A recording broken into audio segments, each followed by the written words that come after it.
feel like Kobe in the fourth quarter. This is the DaneMoore NBA podcast. We are brought to you by Prize Picks. Coming at you Tuesday night. It's May 6th after the Wolves Game 1 loss to the Warriors. I got Kyle Theige, Britt, Robson here with me. We will do another immediate reaction pod as we've been doing all postseason.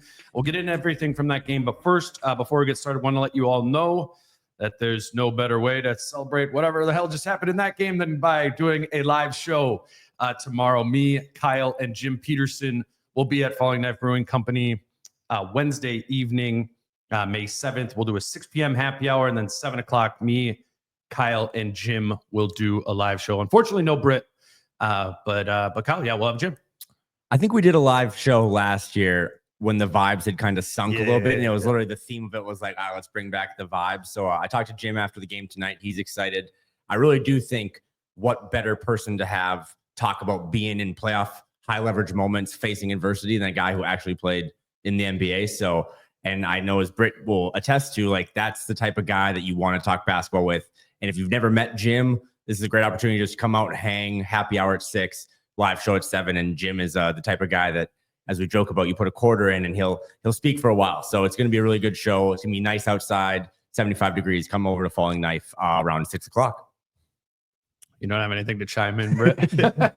You ready to get into the game? It's Falling Knife Brewing Company again tomorrow, Wednesday, May 7th, 6 p.m. happy hour, 7 p.m. live show. Come hang if you haven't been to Falling Knife before. It's in Northeast Minneapolis. All right, game 1, immediate reactions coming up next.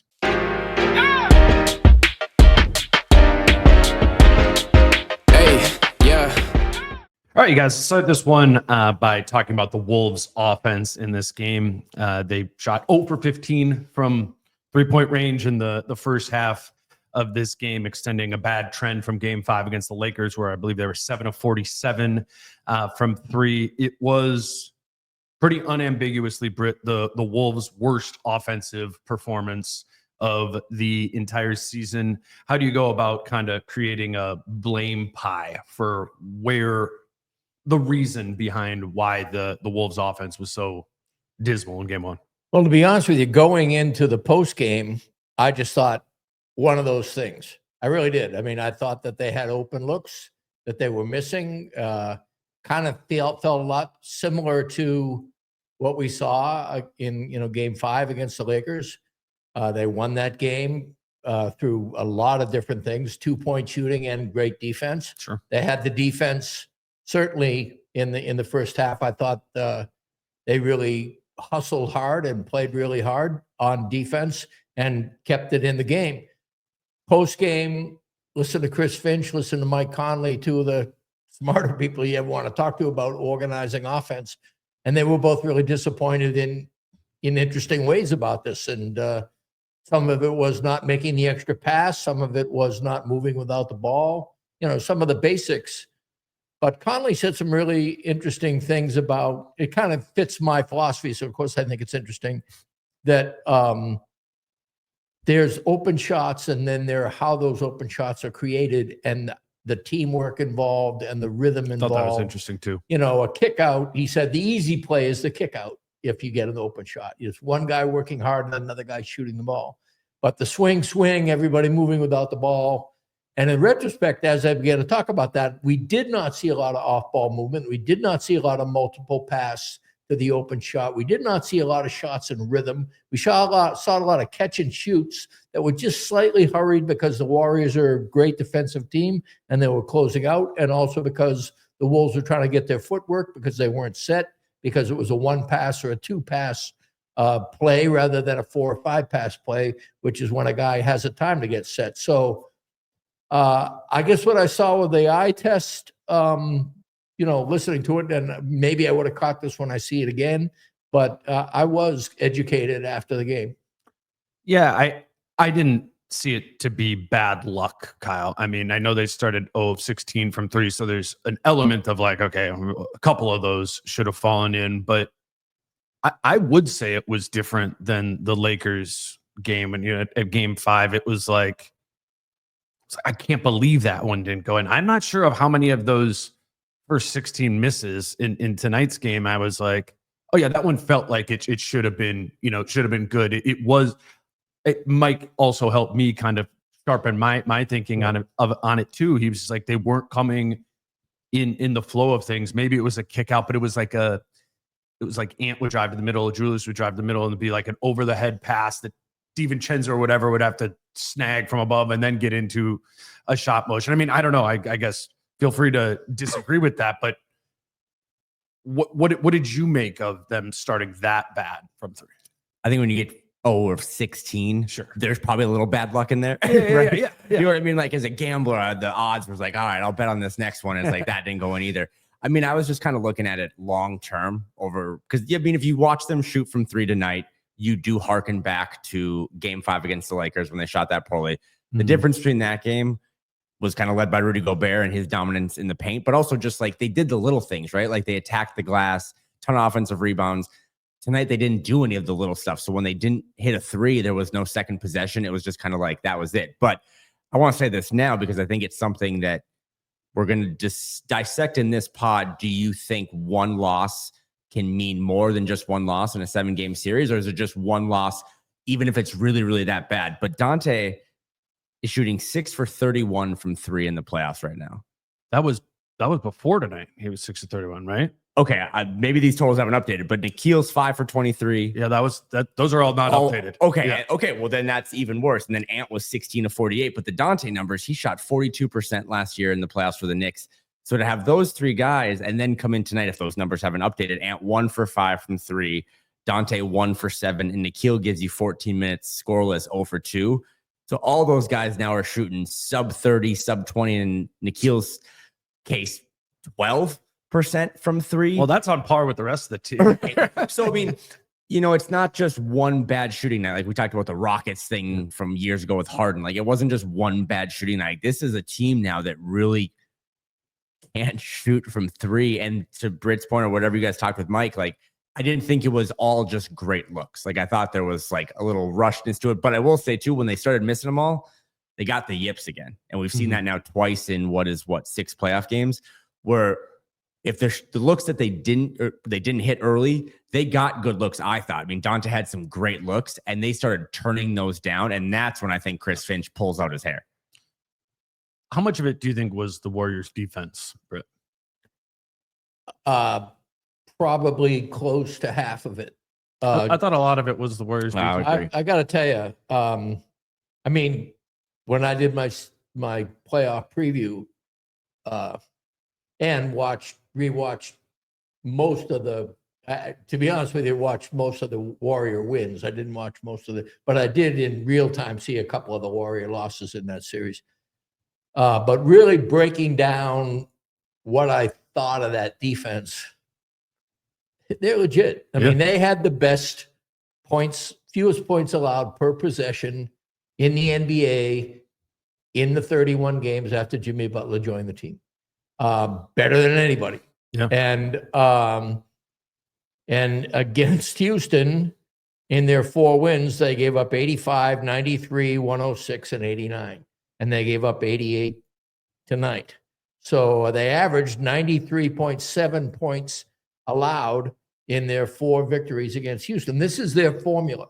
I mean, Steph Curry, which we should probably not bury the lead too much longer. Steph Curry's got a bad hamstring and maybe gone for the series, but he is so much the face of this team and the face of the franchise, and he is so spectacular as a long-distance shooter that people don't realize. I mean, they won their 4 rings as much on the defensive side. True. They've still got Draymond Green. They've got Jimmy Butler now. They've got a bunch of no names who just hustle like crazy. I mean, Kerr brought in guys like Santos and Gary Payton too. He brought in the whole damn roster. And they were getting after it. They got 18 offensive rebounds. Yeah. They were 4th in offensive rebounding percentage after they got Butler. They are a legit, tenacious defensive team. Yeah. What their main driver of that number 1 defense post-trade deadline was forcing turnovers. They led the league in turnovers generated. Right. And points off turnovers. Yeah, and that too. And the Wolves gave up a bunch of turnovers. tonight. They had 16 turnovers. But 10 points is all they gave up on those 16 turnovers. I'm not sure that's the only cost of a turnover, though. No, well, and part of it also, to be fair, was I think the Wolves were getting back and playing, really pretty good defense on those turnovers. In transition. Yeah. Yeah, it's I don't know. When Jason and I were doing our series preview, and maybe I guess in hindsight now, I wasn't that concerned about the turnovers, Kyle. Like maybe just going off of what the Lakers series was, because so much of how the Wolves gave up turnovers during the season was, Ant or Randall kind of driving into a crowd, getting caught there and losing the ball in the middle of the floor. And they didn't do that in the Lakers series. And I thought maybe this team had kind of turned a corner some in that way, but they kind of went back to, well, just all night. I mean, as the players said afterwards, they just kind of tapped back into some of their worst tendencies from the regular season, turning the ball over, not staying connected defensively, whatever it might have been. But that is an absolute no in this series. If they want to come back and win it, you can't turn over the ball, because even if they only gave up 10 points off of it, that is a clear part of the Warriors game plan. And this is like, we're small and we want to run. So if you're going to give us any sort of runway by turning the ball over, that's how this team gets in trouble. They need to find a way to be able to slow down, more tactically approach this Warriors defense, which is a lot better than the Lakers defense, but they need to kind of get back that same energy that they had against the Lakers of playing smart. Whatever happened from the 16 turnovers, I mean, again, the 10 points is actually it's kind of eye-opening, right, to have that many turnovers, not field points off turnovers. But I think turnovers for the Timberwolves are a good indicator of where the team's head is at. Like, I've never been impressed by this team's transition all season. I've never watched worse transition decision-making. Like, they had so many times where they would have a 3-on-1 and they were like trying to lob it to one another. Naz had one where he threw it to Jaden, he just whipped it out of bounds, like just stepping out of bounds, like when they're trying to make a little run and like the Ant just literally steps on the sideline. Those are the type of things that Golden State just doesn't do. Like culture, whatever, 4 rings, like they just have this belief, like we have to pay such close attention to detail to make sure, because our margins might not be as big as a team that has a lot of depth and talent. So that just kind of indicated to me the shots that they're missing, all that stuff, but that they just did not approach this game, not to call it a must win in game 1, and we'll get into that stuff, but like they just did not come ready to play after having 5 or 6 days off. Yeah, they didn't feel stable, right, Britt? Like there was a real stability to how the Wolves played those 5 games against the Lakers, and the stabilizers were oftentimes Anthony Edwards and Julius Randle. And those guys were not stable, reliable sources of offense in this game. And we can kind of talk about both of them, but I probably would have looked to go to Randle a little bit more, because I don't think he was the stable piece as he so much was in that Lakers series. But I thought Finch's comments on Ant after the game, and Finch is, he normally insulates Ant pretty well, and Randle and the main guys, and he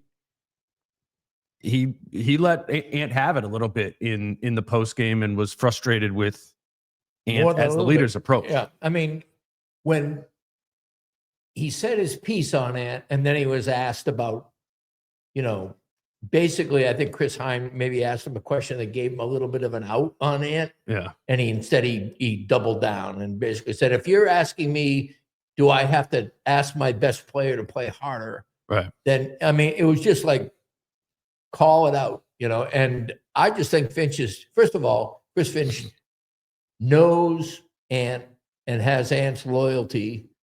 Any second guessing I would do on Chris Finch is my instinct, not his. And as soon as I heard the harshness with which he was ripping Ant after game 1, after a team-wide failure, my rational mind was going, he's doing this purposefully, singling out Ant to include the team. But another part of me is going, holy shit, the guy's 23 and you're coming down with both feet. The national media is going to have a field day with these comments, and it's going to be revolving around Ant and Finch and all this other stuff.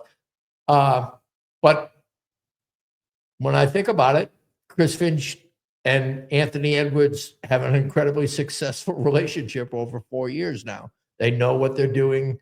I trust the process between those two guys, but it felt jarring to me. Ant's comments then when he came to the podium, I wasn't there for that. They did not align with Finch's. It was kind of just we played bad, missed shots, whatever. But that's been a theme, right, this season? Yes, I interrupted you. My bad. Yeah, no. That's where I was going with there. it. Is like there are times, and I honestly at the beginning of the season, this would happen where Finch would say one thing, and then we go into the locker room to interview Ant, and you'd be like, "Whoa, not the same page." Right. But then what we learned over the course of the season, and I don't mean this just to like polish a turd because it was a turd, but what has happened is they get into film and Ant has it explained to him X, Y, and Z, what needs to be done.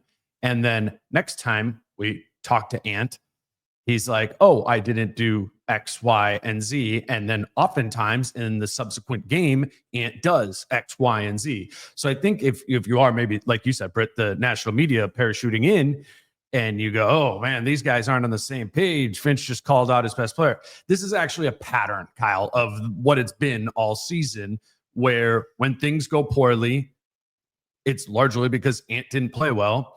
And when Ant doesn't play well, it's because he largely doesn't understand what he's supposed to be doing out there, or he missed it live on the fly. And then it's on the coaching staff to kind of bring that all back together. We have at least seen that come full circle plenty of times throughout the season. So if it would have been November and this happened, I'd be like, ugh.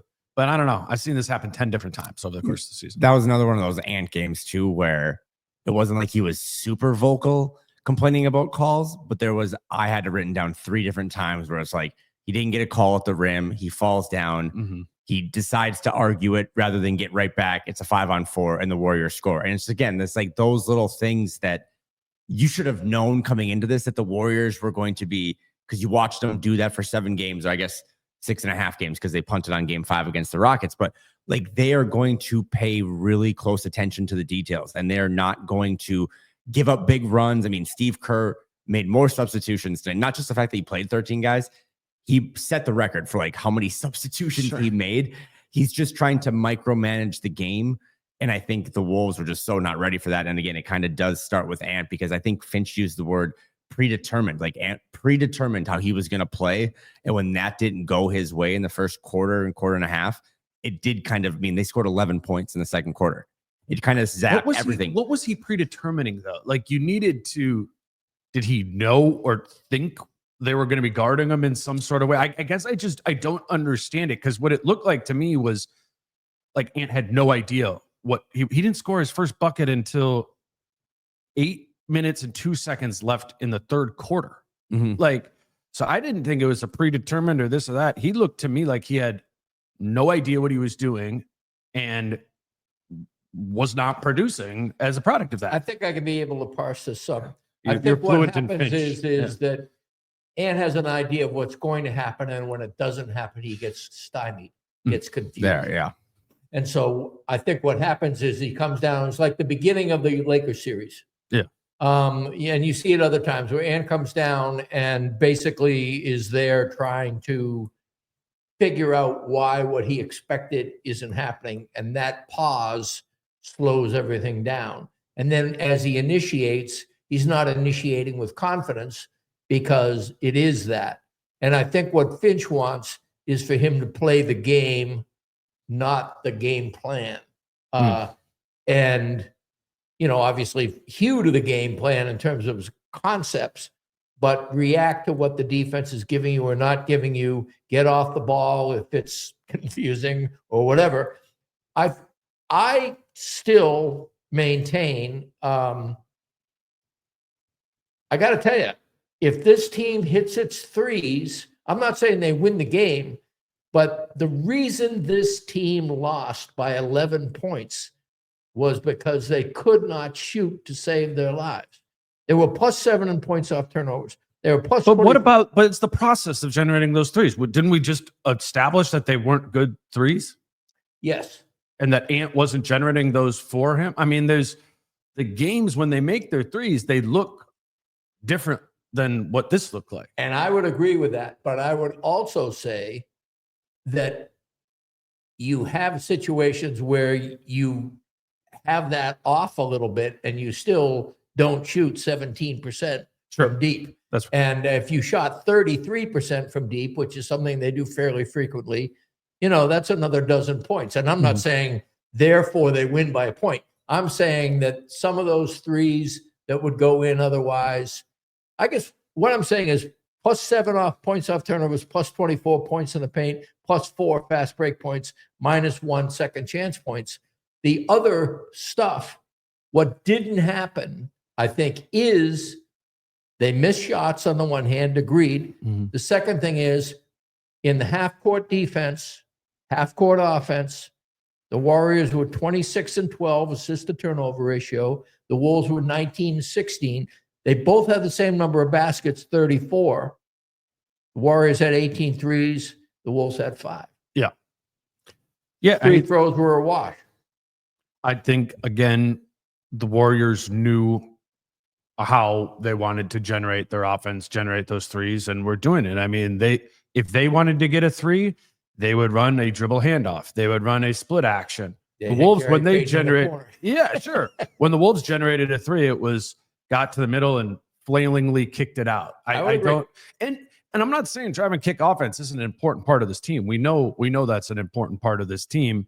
I just more side with what Mike Conley was saying in the locker room. It's how you are generating those looks. If you want them to go, I'm not disagreeing with you. I'm saying that if they had a little bit better luck hitting threes that they would normally hit or whatever. I mean, Jimmy Butler hit a three that were parallel to his ears, and he was chucking it from he was throwing a boulder. I am not trying to sugarcoat this. I'm trying to say for the throat slitters out there, the people think the Wolves suck now because they're down one. They played poorly, but they generated 6 shot clock violations. They dug crazy. In and played defense. They played hellacious defense in the first half when Curry played almost all of that. They gave them they gave them 44 points in the first half. So there's I don't want to be the apologist guy. I am saying though that they didn't quit. They played hard. They had, I think, a defensive lapse when they finally began to score some points late in the third quarter, early in the fourth. I think they took the foot off the neck at the other end of the court, maybe because they were feeling a little better about the fact they were getting shots. But I don't regard this as an F game or even a D game. I regard it as like a C- game. If it's not. And neither do I. And neither do I. Okay. I maybe would grade the shot generation a little bit lower than you. Right. And they're going to make disagreement. They're going to make more than that. They're going to make more than 5 threes, and they're probably going to take more than 29 threes. They have to be able to do this. Let's grab our first break, and then we'll keep going. Maybe let's get to the Steph injury, actually. Today's show is brought to you by Watermelon Water, WTR, MLN, WTR. They're back with us for this month. We've been telling you about Watermelon Water. It's cold-pressed watermelon juice that you can purchase at Whole Foods or at Target. And with Watermelon Water, you get the electrolytes like you would from a sports drink or a coconut water, but additionally, you get extra things as well, potassium, antioxidants. I just think it also tastes a lot better than coconut water for sure. Kyle and I have, they've sent us a bunch of these, and it's something I know both of us have really enjoyed. You just got another package of those, right? It was like so great. I love getting free stuff in general, but when I got the package of those, put them all in the fridge. And again, I like just kind of the ease of throwing one in a gym bag or like putting one in your car when you're going to work or something. So sure. I also do think like all the good stuff for you, if they don't taste good, I'm not going to drink it, and they actually taste good. Yes. I think that's the biggest thing for me too. They're also available for purchase at both Whole Foods or Target. like I said before, but Whole Foods and Target also just deliver. If you get your groceries, delivered via Instacart from Target, you can do that, or in your Amazon cart through Whole Foods. Just if you have an Amazon cart or you have an Instacart, we challenge you to try one out and see if you're in the same boat as us. Again, that's watermelon water, WTR MLN WTR, no vowels. Love it if you try it out. Watermelon water. Today's show is also brought to you by Prize Picks. I'm definitely excited to look at the Prize Picks slate for the Wolves game, for the next game, to see how they kind of adjust things here moving forward. But Kyle, what did you have for tomorrow's slate? That'll be the Wednesday slate of games. What do we got? Nuggets and OKC again tomorrow. What did you like? I will say the Wolves one is up. So when you wake up on Okay. Wednesday morning and you listen, it'll be kind of a fun one to look at. But I looked at that. I mean, by the way, all 5 road teams through the second round have won their game. Like, what a great start to the second round of the playoffs. But I like that Nuggets Thunder game. I had Jokic over 13.5 rebounds. He had 22 the other night in game 1. And then Shea, his number's always really big for points, but 32.5. So I just a little less than. I think maybe they integrate some of the other guys. Maybe you see a Chet bounce back game. But yeah, Shea less than 32.5 points and Jokic more than 13.5 rebounds. I am looking at this slate for game 2 of the Wolves Warriors. Naz Reid, I think he was at 12.5 points, more or less than for game 1. He had 19. He's at 12.5 points again there as well. If you're looking for a trend-based pick from game 1, that is a more than. I think Naz would be your only one there. I wouldn't freak out too much about Rudy. I think they go back to Rudy a little bit more. Sure. We've seen with this team, right, that when they're down in a game, they have less Rudy. They go with the smaller ball starting lineup there. I actually do think Rudy still remains relevant in this. So his is at 9.5 points. You can look at that whole spread. As always, prizepicks.com, prizepicks app. You can use the promo code Dane to create your account. And when you place your first $5 lineup, your account will be credited with $50. All right, guys, let's do stuff. The injury there, I mean, that was sitting obviously in the back of our minds the whole time. As the Wolves Steph goes out. It's still a 10, 12 point game. I think it was Steph got hurt with 8:19 to go in the second. The Wolves are down 20-30. I mean, at that point you go, oh, they're probably going to come back to win because Steph is out. They obviously did not do that. But Kyle, I'll go to you first. How are you thinking about Steph being out here and what this means for this team going forward? I know Kerr said afterwards that they're game planning to not have him for game 2. It is a hamstring. Is it as simple as if Steph's out, it doesn't really matter, the Wolves are going to win this series? I think when you say it like that, coming off of a loss like that, people are going to hate it. But that's really how I feel. I mean, I don't know. I thought the Warriors, again, culture, they got championship pedigree. Jimmy hasn't won a championship, but he has carried a team by himself. I mean, he was responsible for all 19 points in the fourth quarter. He either scored or assisted. Like, he grinded them to the finish line. But I just don't see, and by the way, you don't want Steph to be hurt, so you hope he can come back. But I just don't see how the Warriors can generate enough offense without him. And it is kind of a blow. I think conversely, if you're the Wolves, and I know like going for throats, losing game 1 just in a vacuum, you're probably feeling really shitty about yourself. Losing game 1 when Steph goes down 2-3 minutes into the second quarter, you feel like the series is over. Like, how do you lose that game? How do you lose to the Chiefs when Mahomes goes down in the second quarter type thing?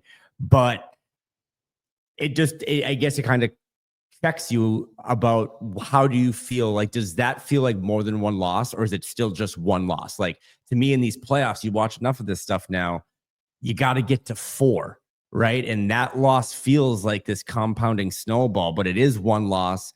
And if you can right your wrongs, and to Britt's point, I am kind of on the side of like shot regression. They need to generate better looks, but I just don't see them. I mean, through 2 games, they have the worst shooting percentage from 3 in NBA history.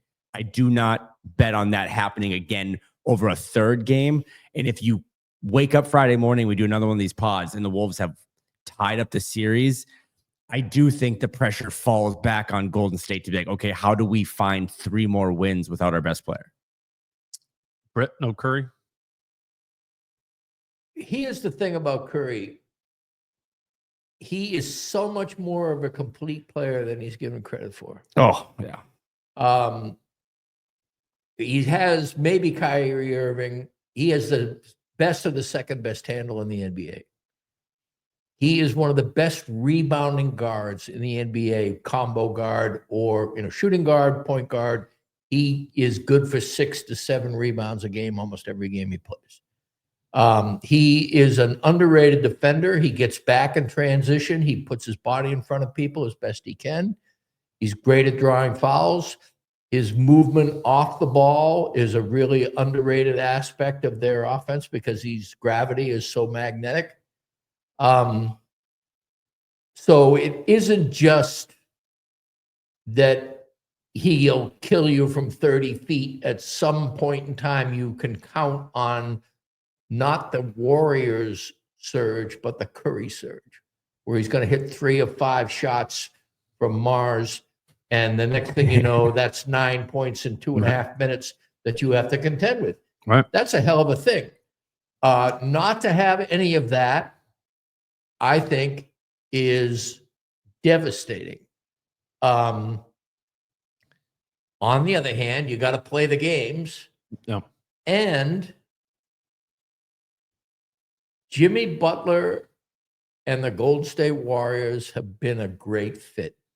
For people who hate Jimmy, he forced his way off another team and landed in a catbird seat, just perfect fit for his team, and therefore is getting paid $60 million for the last 2 years, probably, of his career, knows it's the last 2 years of his career.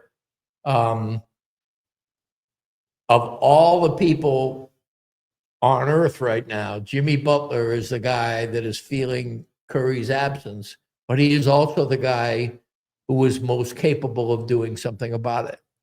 And Jimmy Butler has, there's not a huge gap between the Heat with Bam and the Warriors with Draymond.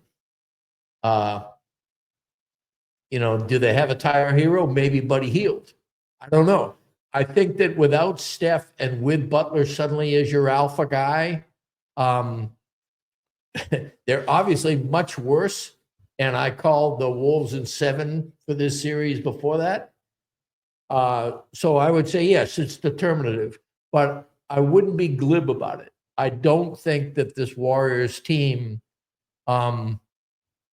is going to therefore be shut out or not make it an interesting series, because I think their pedigree and Butler's fit and the way Draymond and Butler have a mutual chip on their shoulder, and Kerr's coaching, quite frankly. I mean, Kerr brought in guys like Santos and Peyton, and they gave them energy off the bench. They were fighting for offensive rebounds, and then he threw that zone at him.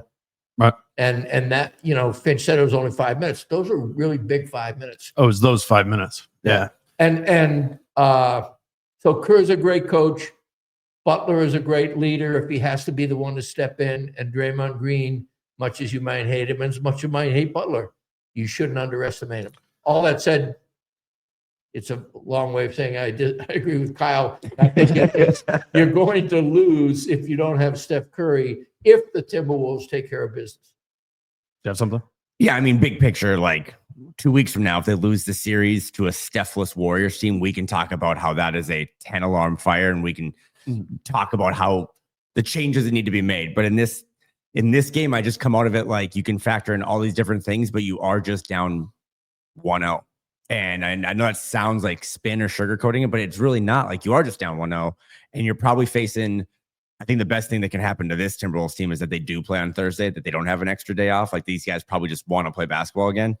The Jimmy thing will be really interesting, but if the Wolves can, I mean, that was the worst offensive performance I've seen them play now in 89 games. If they can play to even average or a B level performance, can the Warriors, I mean, Draymond had 4 threes tonight. I think that's the most threes he's had in a game, I think maybe in 8 seasons. Like, there was some stuff from Golden State. Like, is that repeatable too? And if you do force Golden State to, instead of having the lead and they can run the football, they actually have to throw 8, 10, 15 yards downfield. I'll be curious to see if they can do that as well. But again, you don't want to doubt Jimmy Butler, but I just so functional differences to Steph being out. I mean, they won the game once Steph went out. After Steph left the game, it was Warriors 69, Wolves 68. And I thought, surprising to me watching it, was their style of play didn't change that much. It was still extremely off-ball movement heavy.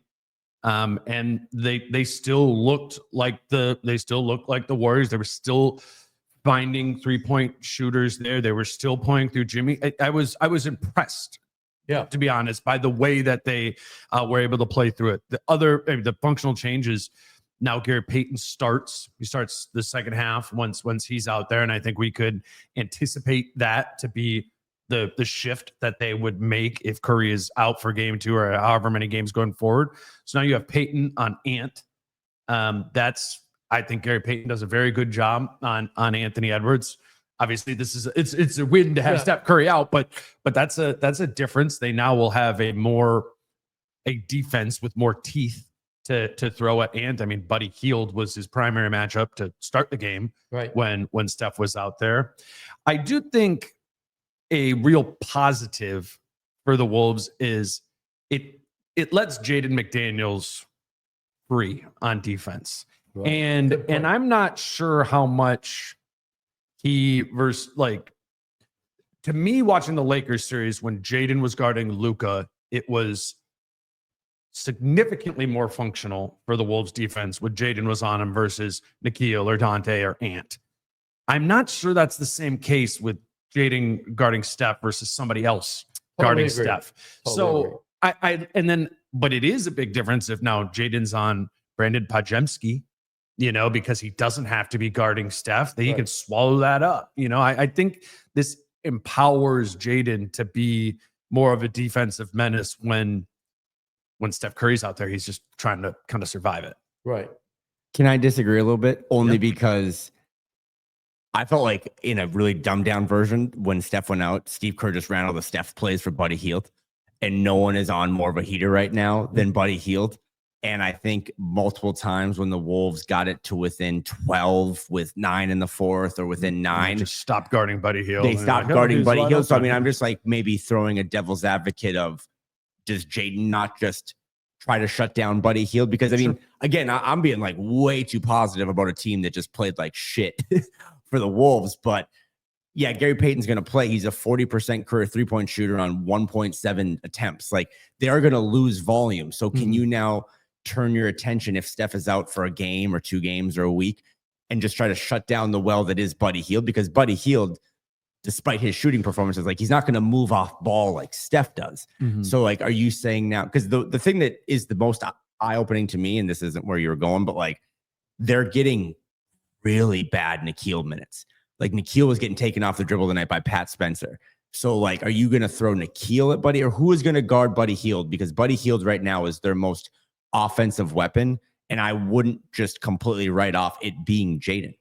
Yeah, no, that's fair. It was Mike Conley was guarding Buddy Hield in the second half when Steph was out of it, and Mike Conley also, had a terrible game. I don't think Nickeil Alexander-Walker is a bad defender. I think that's actually like the type of defense he's best at. Screen navigation, right? Fair, maybe on-ball screen navigation rather than like a pin down sort of deal. But I really trust. I would actually say Nikhil, send him on Buddy Hield as much as you can. I don't know why we're giving the whole team a pass for their 3-point shooting, but Nikhil gets stuck with that because he missed 2 threes. Like, I think Nikhil remains still super important in this series. And yeah, he got taken off the dribble by Pat Spencer, but like, I don't know. Ant looked brain dead for the whole first half. Julius Randle did not look engaged. It wouldn't get me to stop playing Nickeil Alexander-Walker or anything. Big picture, if you take Steph out for just even game 2, I would throw so many resources at trying to shut down Buddy Hield. That's fair. Because again, the Warriors toughed it out and were way better and more mature tonight. But the rest of their guys, like in terms of how do they space the floor, or Pods and Draymond and Jimmy and like commit, like they just don't have shooters if you try to shut off the Buddy Hield water. Yeah, no, maybe that is. What do you think on that, Britt? Like, how do you deploy Jimmy? I mean, he did the Buddy Hield comp that I was going to do. He spun in a much different way. I think that Buddy Hield is a heat cold guy. Yeah. I mean, he's a streak shooter. But also I think this is his moment. And I don't know if he's a hot cold shooter, but I think as a shooter, he's probably one of the 5 best shooters in the NBA. that is true, but there is also, I don't think it's just his defense that plays him off the floor. I think sometimes he doesn't get his shots. If you're talking about catch and shoot, but I think we're not talking about catch and shoot if we're talking about replacing Curry. I think you are running plays where Hield catches it on the run and has to pull up. And I think there are definitely plays also where, Kerr will tweak it some, but Buddy Hield did run a lot of the Steph actions and did have 14 points in the third quarter. And put it this way, nobody's going to replace Steph Curry, and Buddy Hield isn't going to be 80%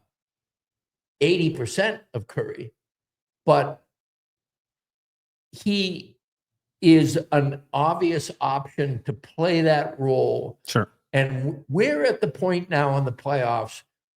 Finch said this pregame, people are who they are. You know who they are.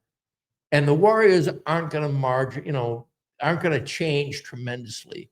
They are going to do what they do, and they win with defense. And so if Jimmy Butler can cook as a point forward, when I did my preview on this, I was kind of marveling at the comps between Randall and Butler on the Warriors and Randall on the Wolves, in terms of Butler being the guy who kind of takes the pressure off Curry, and Randall being the guy because of his own individual shot creation, and him being the guy that also is a stealthy, really good passer and also does kind of triple-double things naturally. And Butler clearly outplayed Randall tonight. And in a really kind of subterranean way. He is so ingrained in what the Warriors are doing that he doesn't stand out. But, I mean, he finished, let me see, he was 20, 11, and 8. Yeah. And plus 15 for the night. Buddy Hield, by the way, plus 22 on 24 points. This is a roundabout way of saying it may be one of those things where the Wolves win in 6 and everybody can look back and say they didn't have Curry and so they lost 4 of the next 5, but they're not going to be cakewalks. The Warriors this isn't going to be hand the series to the Wolves. Yeah. No. One thing on Buddy Hield, a season high 8 rebounds, 5 for 8 from 3, 2 from 11 from 2. So again, like I think, which is a big difference in Curry. Another thing I didn't mention about Curry is how great he is around the rim. Oh my God. The guy is just like, he can go through 3 guys, that up and under move when he gets to the basket, or that beat him off the dribble thing where he gets,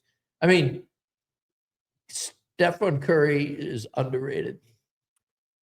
To the Jimmy point, which he does, he becomes the head of the snake, obviously, if Steph Curry is out. I think what has been impressive about him in Golden State is kind of how he chameleons into what it is that they need him to do. And he is quick and sharp with understanding, all right, this is what we need more from me now. And he does that even when Curry is out there, based on the game floor, wherever it might be. I mean, he turned into like a pick and roll guy at times in this. I mean, they're running like pick and roll, him and Looney would like pop on the pick and roll, and then he would do a little dribble handoff to Buddy Hield right there. Like, Butler knows what buttons to push here to make it so, all right, there's obviously this huge Steph Curry size hole here, but he goes, I kind of know how to fill up some of that hole myself. And then I know ways to play that allow Kevon Looney to take up a little bit more of that space. Pajemski, whatever it might be. That's an excellent description. And so back to the Jaden thing, maybe he's on Jimmy Butler, because I did not like what I saw from Julius Randle on Jimmy Butler, which I was kind of a proponent of going into this, because I do think Julius Randle is a solid isolation defender. But I think particularly if Steph Curry is out, the stakes are too high to be putting Julius Randle on Jimmy Butler going forward. I mean, the stakes are too high to not be obsessed with Jimmy Butler, I think, in game 2 and trying to find ways to limit that. He was 7 for 20 from the field, Jimmy. He had 20 points, but he did all the other stuff, right? 11 rebounds, 8 assists, 2 steals, only 1 turnover. I don't think this is a Jimmy Butler that can take the, I mean, it kind of looks like it at times when you look at the box score, but this isn't the Jimmy Butler that took the third stringers against the Wolves starters back in the day. This isn't the Jimmy Butler that led Miami to the finals against the Nuggets. What do you mean by that? Like, he's not as good? I don't think you can get a 36-point performance from Jimmy Butler, right? Like, I mean, I think the Wolves without Steph, that's putting a lot on him to really try to keep this thing afloat. I mean, that's what they're probably going to have to do, right? I mean, I'm just looking at this. I'm not saying for sure. I don't know. I'm just trying to think of, like, because now you got me thinking about the Buddy Hield stuff and turning that water off. Like, yeah, maybe you have to pick someone now when your opponent, despite being up 1, I mean, I'm talking with confidence as a team that's down 0-1, but yes, the Warriors are up 1-0, but you do now, there's one less real big chess piece to worry about. So who do you just continue to let Buddy Hield, who you don't? I just don't think they considered Buddy Hield a chess piece. They were just like, whatever, that's a pawn. And he showed them. You know what I'm saying? Like, I think the guys who play on the court didn't think that either. That's what I'm saying. Okay, I don't think they were. I don't think he's a pawn. I mean, I think he won them game 7. I know. I think that my point is, it did not seem like there was an urgency around caring about Buddy Hield when Steph went out, but there should be, because he can be the most. If Steph's out, he's clearly their most explosive offensive player, right? I mean, Jimmy's gonna be an efficient, but Buddy had 9 in game 7, 9 threes, right? There's an explosiveness element to him, and so yeah, I would be obsessed with Buddy Hield and Jimmy Butler from a defensive standpoint. Okay. Part of this is devil's advocacy. I'll admit this right up front, because I already just got through saying that I think if Stephen Curry is out for the series, that is determinative of the series. I think the Wolves, heavier money than I otherwise would have theoretically laid. Mm-hmm. It's a no-brainer that it really, really helps the Wolves. But let me give you the devil's advocacy argument here, because Kyle in particular is pushed back on it, and you to some extent. First of all, the NBA postseason is a blast because it is incredibly unpredictable. I mean, I missed 3 of the 4 Western Conference picks, and I didn't feel wrong. I just felt like, that's the way it went, I mean, it's like, I didn't feel like, well, that's the better team. Right. Things happen, Were the Clippers a better team than the Nuggets? Nuggets better team than the Clippers? Warriors, Rockets, Wolves, Lakers, okay, yes, that went in a certain direction, and obviously OKC. But the point is, it's so unpredictable. That's one thing. Second thing, there are 2 things in life that Jimmy Butler cares about more than anything. He's proven it over and over and over again. One is money. He's forced himself off more than one team because he wasn't getting paid. Mm-hmm. The Warriors stepped up and paid him. He's getting more than market rate. That's one thing. The second thing is he wants a ring. He wants to validate that last piece in his puzzle. He doesn't want to be the guy who's almost gotten a ring for a lot of mediocre teams. He wants to be the guy who crowns it with a ring. He's in a system that he knows really, really well, that he's deliberately been second banana to, that now he understands the alpha role that has to be taken. And as you pointed out, I think really well, he knows not only how to do that, but how to enable himself. enable his teammates. Yeah, exactly. Yeah. And I'm sorry, enable his teammates by taking it on himself to help out a Looney, help out a Heald or whatever.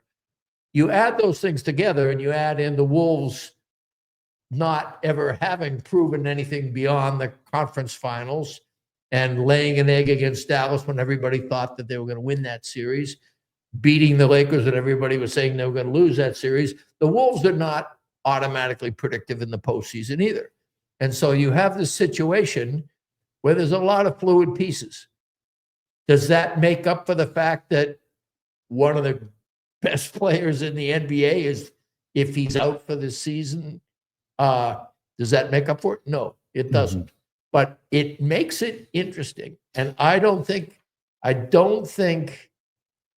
I would put this to bed. And, maybe the Wolves just reel off some victories now and everybody goes, well, Warriors didn't have Curry and that was the end of that story. But I think it's going to be a more complicated story. Well, and particularly if the injury is like he misses like 3 games or something like that. What if it's that? What they have the 4-day layoff? Yeah, I don't know. Yeah, and I should just clarify, because I've been kind of hit or miss on this. I don't think if Steph were to be out for games 2 through 4, that it's just like, okay, it's Wolves through 1, or like easily, because this team has never once looked at anything that's easy and been like, all right, cool, we'll handle that. I mean, tonight kind of felt like when Steph went out, like I was having flashbacks to like, oh, this is the Bucks without Dame and Giannis, right? I mean, again, that's not to discredit Jimmy, because Jimmy was fantastic, but this team, when they kind of do see their opponent weaken, doesn't really have a killer instinct to always try to end it. And you kind of saw that. And I mean, I kind of just want to reference this really quick, because after all that played out, I mean, the first quarter was bad and they were up, right? And at the end of the halftime, I think they were down, I don't know, 12 or 14.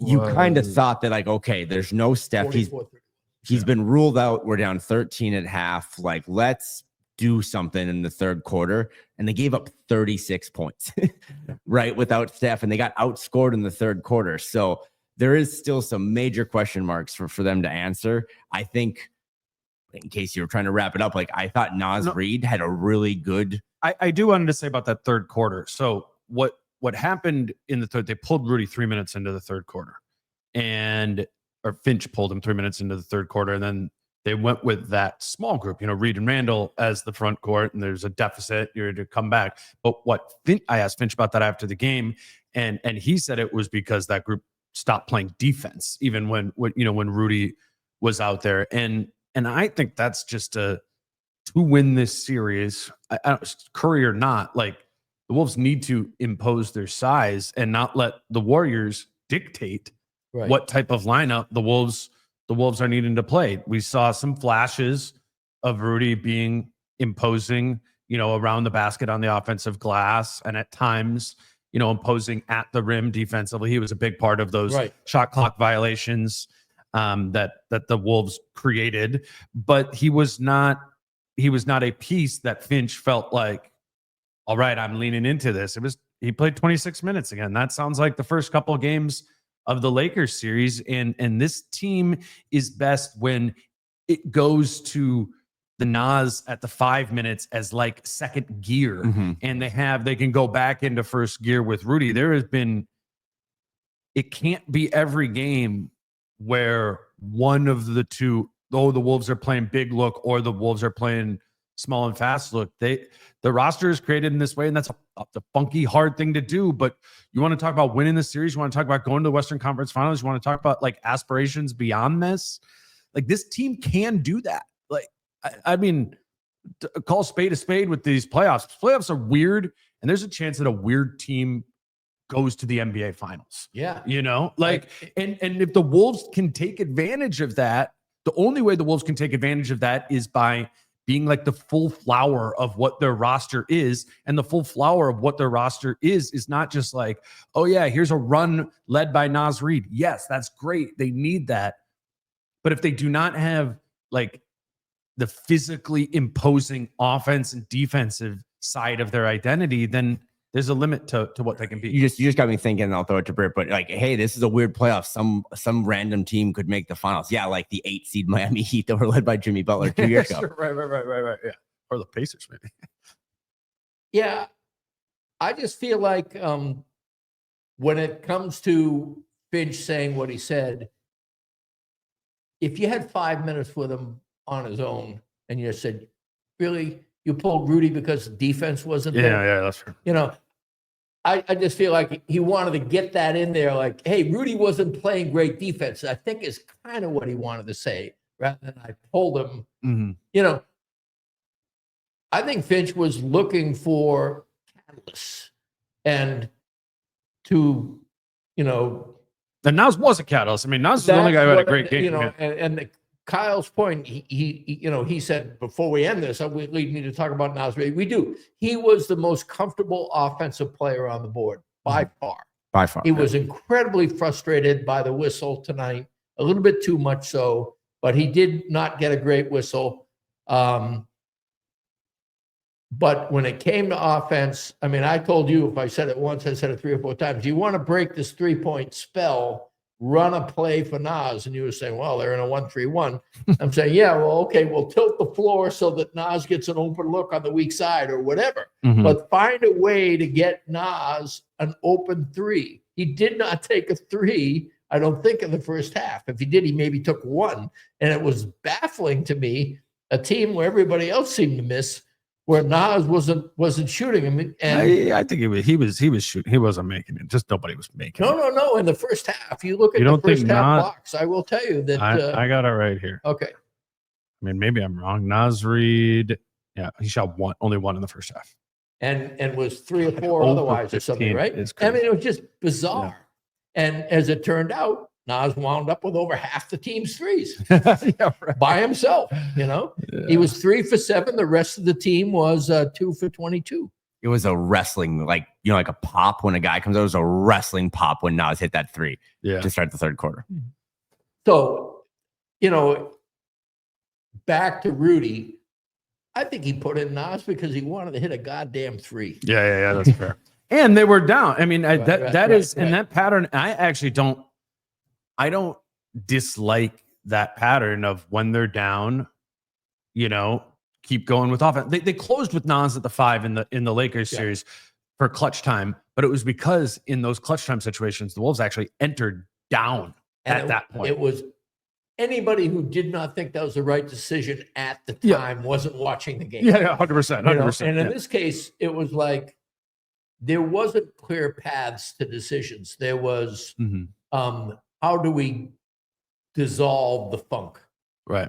And dissolving the funk is a lot different than being confidently proactive about a very dramatic switch in your normal procedure, which is what he did with the closing lineup in those 2 games. This, I think one of the reasons Finch came down so hard on Ant was because he wanted to make Ant an example for his displeasure with the whole team. But I think he coached as a person who was not expecting to get what he got and was pissed and frustrated. I will say, to the Naz point, if I'm Golden State and I'm in that coach's room, I go, we might have a problem here stopping this guy. I'll tell you, if Looney's on the floor with Naz, I love Kevin Looney. You know how much he's one. We're gonna get you to get that name right eventually. And come on, yeah, there you go. Yeah, Kevon, Kevin. But it's how it works. Is they get to choose. Britt. I'll determine what his name sounds like. But if he's on the floor with Naz, it's a mistake. And if he isn't on the floor otherwise, guarding like either Rudy or Randall or somebody, then that's a mistake. He should be guarding the right people, and it's very easy to know who he should guard. It's just like Naz is going to not be guarded by Draymond or Jimmy a lot, right? Because they're going to prioritize. I mean, particularly Draymond, they're trying to put on Randall in this series. They're putting Butler on Gobert, and they're putting Draymond on Randall there. And so there's just, this is a good Warriors defensive team, but you don't have a lot of guys that can guard Randall or Reed, right, or Ant either. And those are things that, need to be imposed. And if whoever they are putting Draymond on, then like, it's got to be the other guy. I think just broadly speaking, this team has to go back to playing advantage basketball. Like I don't want to come down too hard on Julius because I know he's had a good playoffs, but Julius Randle is an efficient bucket getter against little people. He's not, you're not going to get high level offense, like playoff level, high volume offense from him if he's being guarded by Draymond Green or Jimmy Butler. They need to think about this. And here's the thing, man, there's going to be a guy out there at all times for the Warriors who kind of sucks at defense. Like, they need to do a better job of targeting this. They're willing to they're switching everything. Like, the Wolves can be significantly more deliberate about putting their best offensive weapons against defenders who can't guard those guys. And they did that in the Lakers series. So let's see if they can get back to it. This team doesn't really process things fast. It clearly took them a game to figure it out. They're going to need a film session to figure this out. But I think that's why this could be like very different in the next game. Is we failed the test initially, Finch, but okay, these are the things we need to do. Like, there's a lot of answers out there, I think, for the Wolves to just be able to make up that makes up a pretty big difference in overall points. Like, you can't be losing the rebounding battle. You can't miss all these threes, but you just also need to tap into your talent and harvest that more than running into the wall over and over again, which is what Ant's offense looked like, which was often what Julius's offense looked like when he wasn't in a situation, or even Naz's offense when he was being guarded by an actual real defender. You got to just think this through. And I think part of it was, I do actually agree with them being a little juiced up and stuff at the beginning of the game. Yeah. Like, the most important thing with the Timberwolves is always to think hard more than it is to play hard. Obviously, you need to play hard to win as well, but they have plenty of talent that if they just played think really through hard in the first half. Yeah, they played really hard, and I'm not taking away from them. I'm agreeing with you. The point being is they didn't think hard. Yeah, they played really hard. Yeah. You want to wrap us up? Yeah, this is just a yes or no question, but it does kind of wrap it up. Do you think in the first series against the Lakers that Chris Finch made any seismic adjustments? Yes. What do you think that was? Closing lineup, for one. I think that he signaled that he was going to lean into versatility. And I think that we've talked about this before. He wants to keep things happy, and he doesn't like to risk unhappiness. I think he risked unhappiness with some of his rotations, not just in the closing lineup, but some of the other ways he went about it. He was playing to win, and he kept his core eight, but he mixed his core eight in ways. Mike Conley and Rudy Gobert had their feelings hurt, regardless of how professional they are and how honestly they want to win and are happy for their teammates. I mean, Mike stunk. We should say that. So that's kind of where I segue into this final question on my end of like not hurting feelings stuff. Like, my Nikhil thing earlier wasn't because he got blown by Pat Spencer. It's that I think over 6 games now of these playoffs, I don't think you've gotten a good Nikhil game. And I think again tonight, Mike was, I think maybe a team worst -12 or close. Nikhil, the team worst. A good offensive Nikhil. You don't think he's played? Like, I guess I'm just, but I probably gave him too many passes. No. And I think we're probably saying similar things from different angles, but like, I think they needed some offense tonight. Yeah. Okay. You know what I mean? And I think that's why I don't think that Nikhil is somebody to give you that. I think he should continue to play in this series. I just watched a team that missed 16 straight threes, and then Terrence Shannon Jr. came in, and the first thing he did was drive to the basket against a team that doesn't have rim protection. Yeah. And to Britt's point, like, this is a different level of losing game 2 to the Lakers because you had the first one and you go home and you've won home court advantage. This is like, at what point in game 2, if there is no Steph, do you pivot from, this is going to sound really lazy, Britt, but like, I thought that was an easy adjustment to change the closing lineup because you're just moving 5 of your 8 different chess pieces, right? Of the 8 starters. Does it get to a point in game 2 or maybe game 3 where you actually have to add different chess pieces to the board? Like, does Terrence need to? But why is the answer always adding more deep roster guys? They have such good 8 guys. Because maybe you don't. But I think Dante and Nikhil are 11 for 57 from 3. and we just feel like Terrence Shannon Jr. is going to come in and knock him down. I think he's going to give you something else. How many times have you seen? Yeah, sure. No, I don't think he's going to space the floor, because that was my biggest Terrence thing at Summer League. It's like, is he going to take these corner threes? Do you hit a point where, the Britt's thing of like making people unhappy, that you level that up to like, we might expand this to different guys play? And maybe the answer is no, but does he go down? The season clearly indicates that he might go down with the ship with 8 guys. Yeah. Rather than it be more than that. I think we're looking at a game where in a combined 35 minutes of play, Mike Conley and Nikhil Alexander-Walker had 0 points. Mm-hmm. Both did not play well. That's never happened before. They both haven't gone scoreless in the same game. Mm-hmm. I mean, I don't have it at my fingertips, but my memory don't remember that ever happening. Mike Conley is turning down open looks. There's something going on there that Mike Conley is a really, really smart player, and he probably knows Mike Conley really well. If he's turning down open looks, he's not confident that he can make them. That's serious business.